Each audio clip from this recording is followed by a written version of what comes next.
These are the 9 days that shattered global energy markets and sent crude oil prices rocketing past $100 a barrel for the first time since 2022.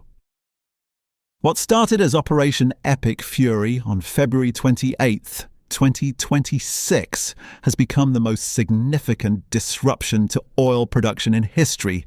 And if you drive a car in America, you're already feeling it at the pump.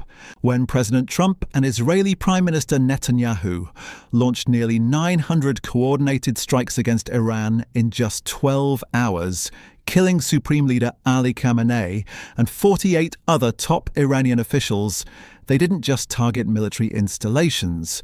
They triggered a cascade of events that would fundamentally reshape global energy markets and leave American drivers facing gas prices that have jumped 43 cents per gallon in a single week. The mathematics of this crisis are staggering.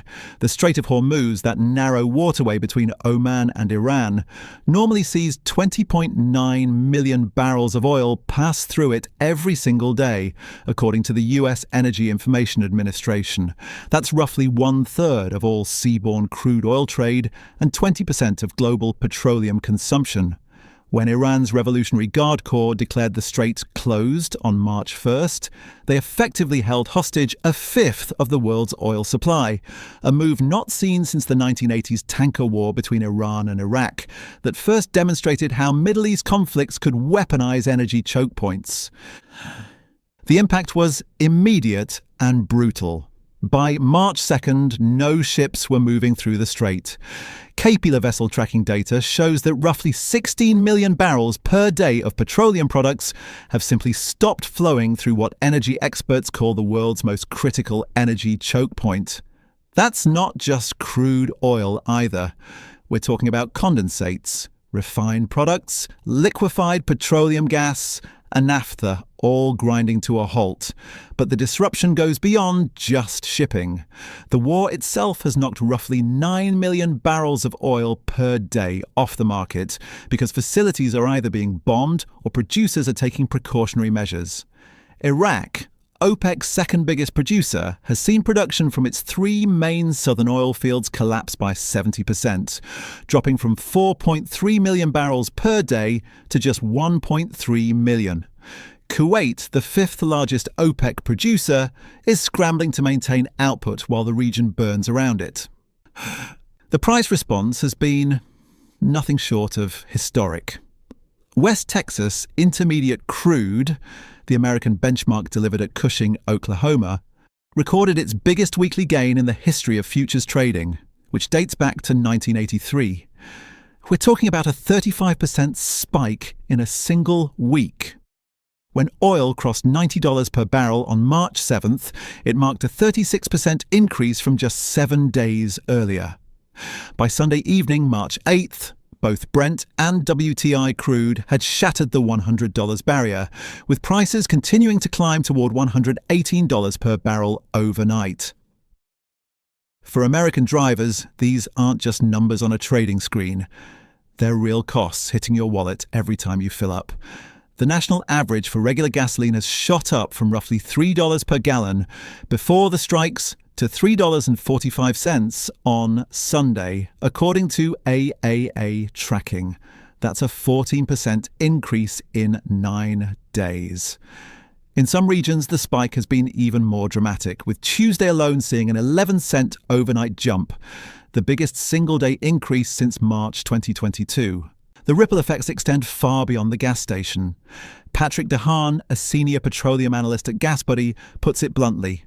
If crude oil is the flour, gasoline's the cake, and the price of flour is going up by a lot.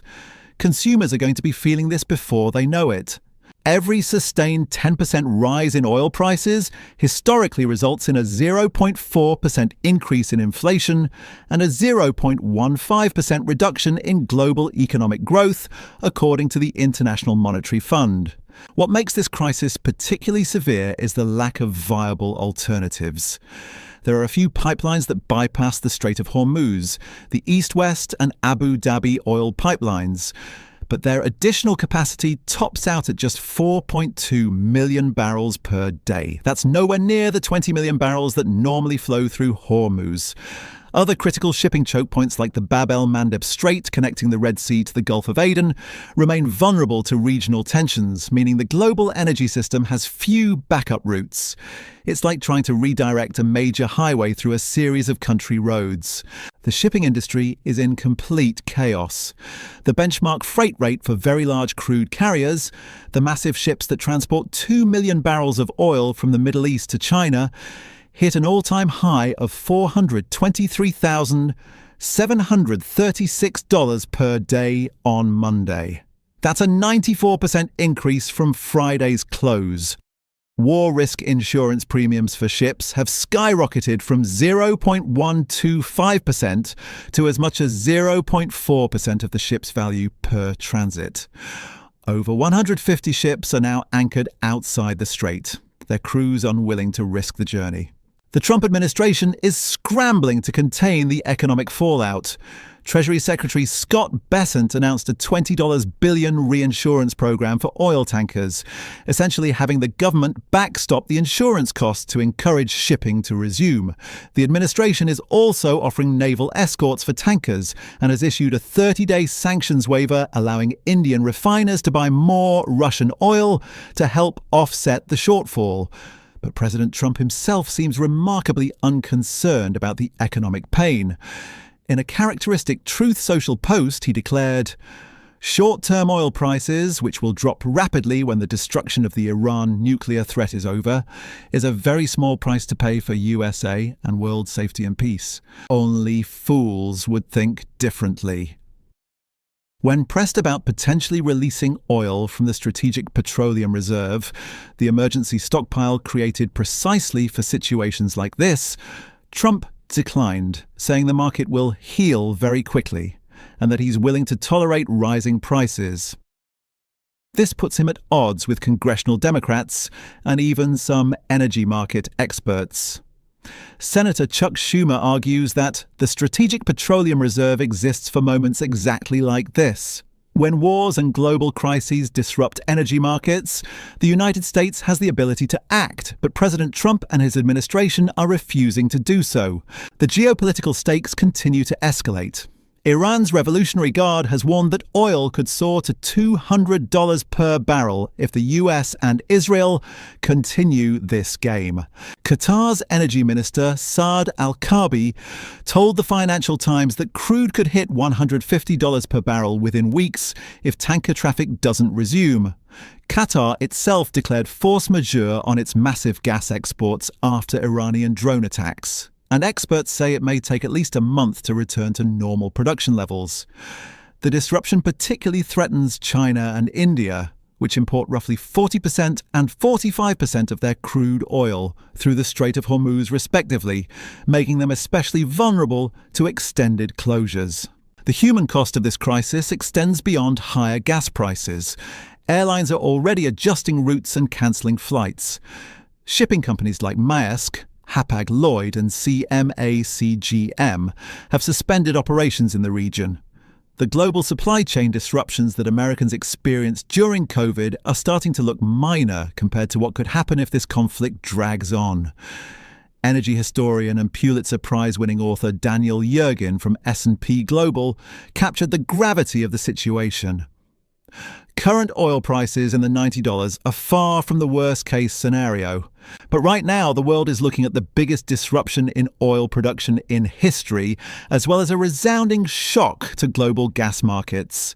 The key question for global energy markets now is the duration of this explosive war. The duration question is critical because the longer this continues, the worse it gets for American consumers.